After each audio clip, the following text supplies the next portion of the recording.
Hey everybody, welcome to today's video. I appreciate you stopping by. 2 weeks ago, I made the announcement that I was going to start looking for a new band and was going to do so by way of placing an ad in the local Craigslist.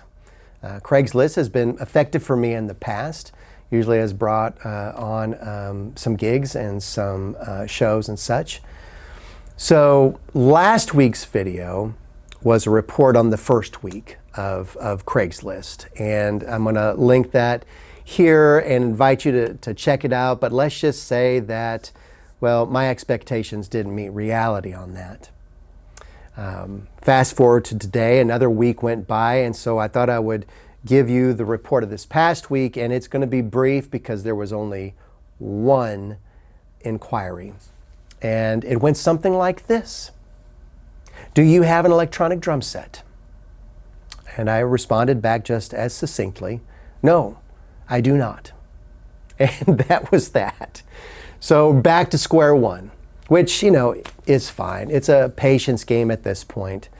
In a week or so, I will contemplate other things to do. I know that there's other things that I can be doing. But for right now, I'm kind of staying the course.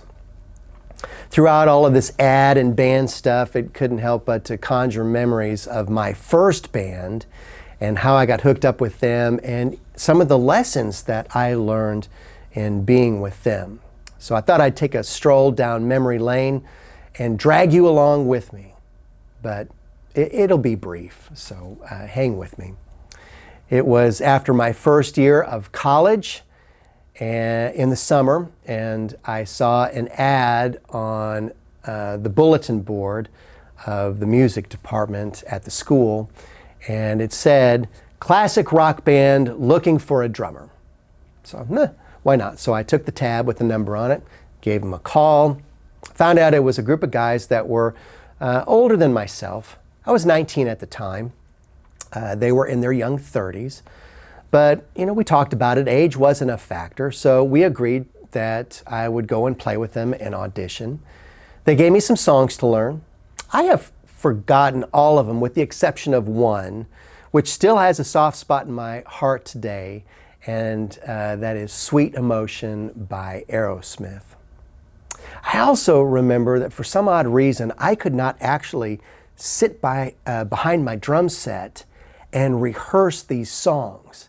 I think there was something going on at the school at the time and I couldn't play. So I ended up sitting in my dorm room with my headphones, listening to the songs they gave me and probably, grabbing a pair of drumsticks and tapping it out on the bed or something, mental rehearsal. Long story short, I got the gig. They were excited about my playing and I got a good vibe from them as people. Most of them were married. Some of them had children. They drank but didn't do drugs. They admittedly were not studied musicians, but I didn't care about that. They had really good ears, could play their instruments well, and some of the best harmonies that I have heard in a band. And I would soon find out that they also had a wicked sense of humor. There were many times that my side was hurting from laughing so much in rehearsal. I think I played with them for around a year or so, and that provided a musical education that I could not get anywhere else. Definitely not in school or in lessons or whatnot. I was so green. I had never played with a band before, much less a band who was gigging in bars and clubs and for private parties and weddings and such. They were extremely patient with me, not only as a drummer, but also as a young man who was learning what it was like to be out on his own for the very first time, who was learning how to adult. Lots of lessons there, but I want to get now to the three at least top lessons that are coming to mind right now that I learned in this experience. And the first one was this: I learned how to play the room, or play to the room. We had a country club gig that was for quite a bit of money. And as we were setting up in this country club, we learned that there was a band, another band, right next door. And by that, I mean like in the next room, that was playing for a different function. And they asked us to play as quietly as possible. It was then that my bandmates looked at me. And why would they look at me? Well, let's just say that I like to play with a lot of energy, and I like to play pretty hard. So they were understandably concerned. But you know what? I played quietly. Everything went fine. And that gig, plus some others down the road, taught me that I can play quiet in given situations. And also too, to walk into a room and to be able to judge it. I'd learned to clap my hands in a strange place to hear how much reverb was going on. Was it a concrete echo chamber, or was it such a dead space that we needed to have mics? There was also playing to the audience. I learned pretty quickly that if we were playing to an older crowd, and I'm guessing, a younger me would look at me now and go, well, you're that dude now, that I would have to play much quieter. Whereas if we were playing in a bar that, people were drinking and hooping, hollering and dancing and whatnot, then I had more of an opportunity to cut loose. The second thing that I learned was tempo management, timekeeping.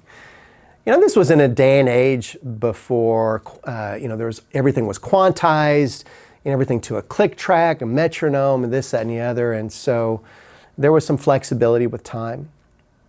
We would start off a tune in those initial gigs, and, adrenaline kicked in for me, and I'd be playing along, hey, going with the energy. And we would get done with a song, and I remember, there were times when the singers would turn and go, oh my gosh, that was so fast. And I'd be like, oh yeah, it was, right? Oh, wait, that's on me.